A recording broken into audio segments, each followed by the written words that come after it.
6-ից 10 տարեկան երեխան առնվազն 4 ժամը մեկ պարտադիր պետք է սնվի։ Եթե նույնիսկ ենթադրենք, որ բոլոր երեխաները դպրոց հաճախելուց առաջ տանը պարտադիր նախաճաշում են, միևնույնն է, դասերի ընթացքում եւս մեկ անգամ սնվելու անհրաժեշտություն է առաջանում։ Մինչև ժամը 12-ը արդեն երեխան ուժասպառ է լինում։ Նրա վեստամուսային տրակտը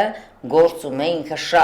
պահանջում է, որպեսզի երեխան սնունդ ընդունի։ Մանկաբույժը վիճակագրությանը հղում անելով նկատում է, վերջին տարիներին երեխաների մոտ աղեստամոքսային տրակտի խանգարումներն ավելացել են։ Պատճառը ոչ միայն արագ եւ անառողջ սնունդն է, այլև ոչ կանոնավոր սնվելը։ Երեխան պետք է ճիշտ ժամանակին եւ օրգանիզմին անհրաժեշտ սնունդ ստանա, որպեսզի նորմալ զարգանա։ Երբ երեխան սոված է, նրա ուշադրությունը կենտրոնացած չի,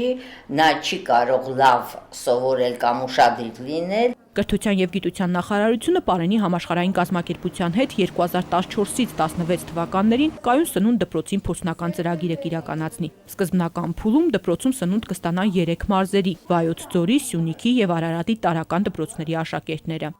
Օրական հաշվարկը այս պայմանությամբ 140 դրամի շրջանակներում է, հաշվարկը կատարված է սննդի հիգիենայի մասնագետների հետ միասին, նախատեսում է միջինացված առումով 200 մլ կաթ եւ